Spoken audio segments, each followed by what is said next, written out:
Donc la stratégie d'Amadeus, c'est d'offrir les meilleures solutions technologiques pour nos partenaires qui sont les agences de voyage ou les vendeurs de voyage, comme nous les appelons maintenant, les travel sellers.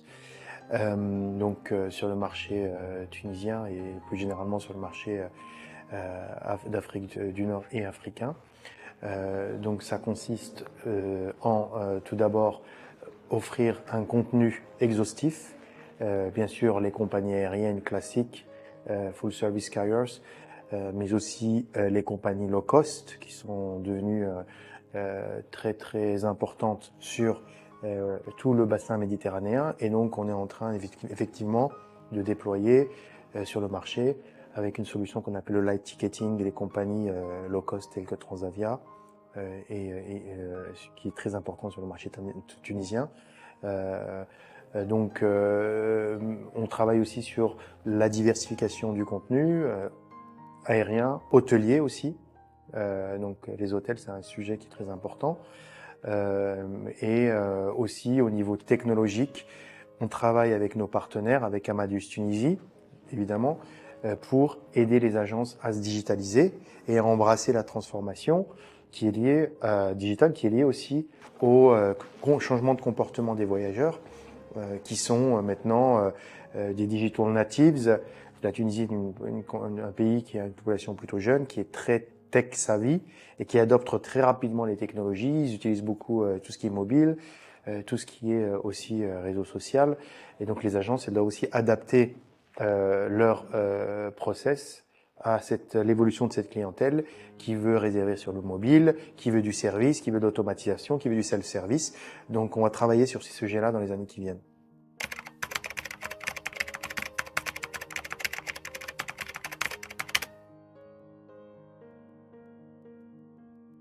Alors, tout d'abord, je dirais la première chose sur lesquelles on peut les aider, c'est leur fournir une présence sur le web. Donc pour ça, on a développé une solution qui s'appelle Amadeus Online Suite, qui permet à une agence d'avoir une présence en B2B ou en B2C, sur Internet, et donc pouvoir vendre sur le web et sur le mobile, puisque la solution elle est aussi présente sur les applications mobiles. Et donc elles peuvent à la fois être présentes sur le web et continuer à fournir un service offline. Par exemple, un client peut réserver sur le web et payer en agence, parce que on sait que le paiement, ça reste un sujet qui est en train d'être, qui est très évolutif sur le marché tunisien. Et on est sur des présences hybrides et c'est une solution qui marche assez bien sur le marché tunisien. Maintenant, on travaille aussi sur des solutions pour, par exemple, avoir une application qui accompagne le voyageur. L'agence garde le contact avec son voyageur durant le voyage pour lui fournir des informations pendant son voyage sur, par exemple, des retards de vol aérien, en les poussant via WhatsApp ou via une application mobile, l'application mobile de l'agence. Mais aussi pour pousser des contenus à destination, par exemple des excursions, des musées, des restaurants, et aussi pour pouvoir fournir du service, du self-service sur WhatsApp. J'ai besoin d'échanger mon billet d'avion, mon hôtel, etc. Donc là, on permet à l'agence de servir son client de la réservation, de l'inspiration à la réservation, mais aussi durant le voyage et dans le post-voyage. Et à la fin, aussi, le voyageur peut, via cette application de l'agence, en marque blanche, pouvoir aussi donner du feedback et des reviews sur son expérience.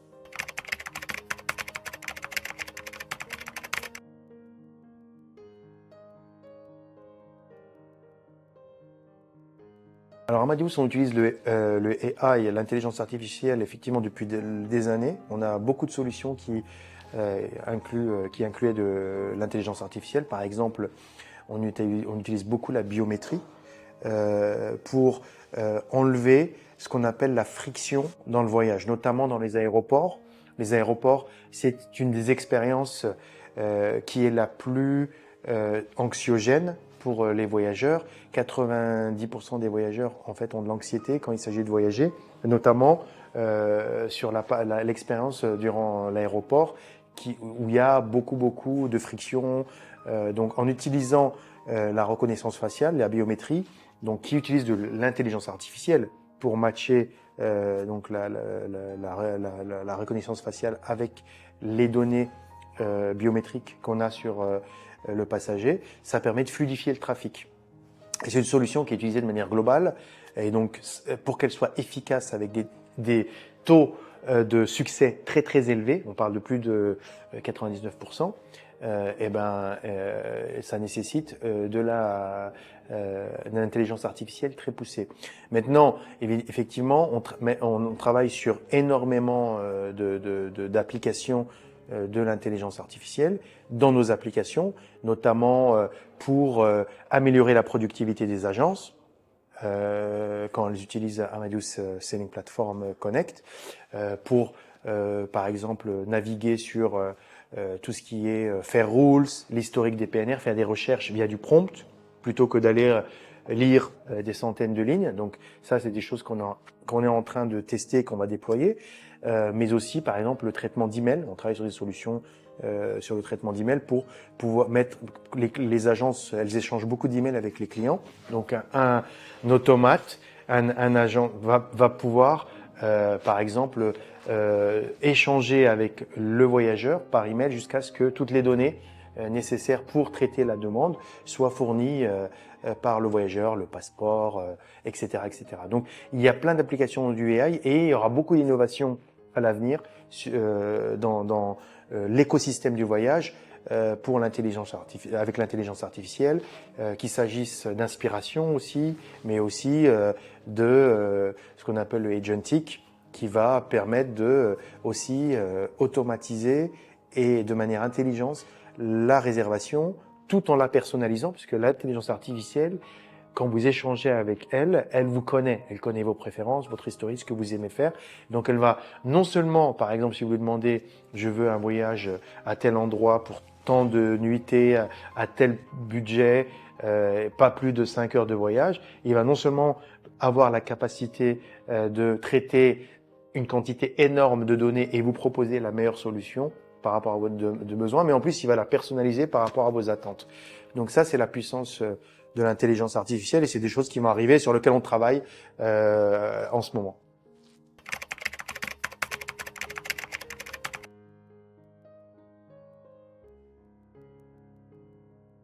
L'information pour nous, c'est un point essentiel. Ça a toujours été le cas pour Amadeus. Historiquement, on a toujours travaillé avec les universités pour former les étudiants au tourisme et à la technologie du voyage et à l'utilisation d'Amadeus. C'est une technologie, pour nous, ça c'est un élément clé qui a fait le succès d'Amadeus et qui est différenciant et qui permet aussi de réinvestir dans la communauté et aussi développer les compétences. Pour un pays comme la Tunisie, on sait que le voyage, c'est très très important. Le tourisme, c'est un élément clé de l'industrie tunisienne depuis des années, mais ça continue à l'être. 2024, la Tunisie a atteint plus de 10 millions de voyageurs, c'est un dernier record, et ils attendent 11 millions sur 2025. Et c'est un secteur clé de croissance et de développement de l'économie, bien sûr, et fournisseur de jobs et de travail pour la jeunesse tunisienne et des travail qui n'est pas délocalisable. Donc, on contribue à cela aussi et donc on a mis en place des partenariats avec beaucoup d'universités tunisiennes, les plus grandes universités qui travaillent dans le tourisme, que ce soit dans le business commercial, mais aussi pour les agences de voyage. Et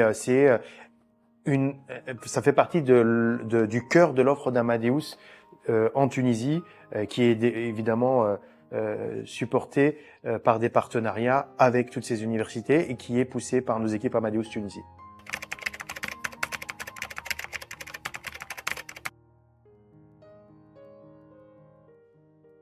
On considère que un des éléments de la transformation digitale, c'est aussi l'impact positif qu'on apporte dans les communautés, dans tous les pays où on est présent, et notamment en Afrique du Nord et en Tunisie.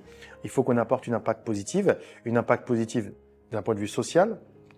On a parlé de la formation, un impact positif au niveau de l'investissement et du développement de l'économie, bien sûr, mais aussi Au niveau de l'environnement, ça c'est très important évidemment, parce que déjà ça fait partie de notre responsabilité.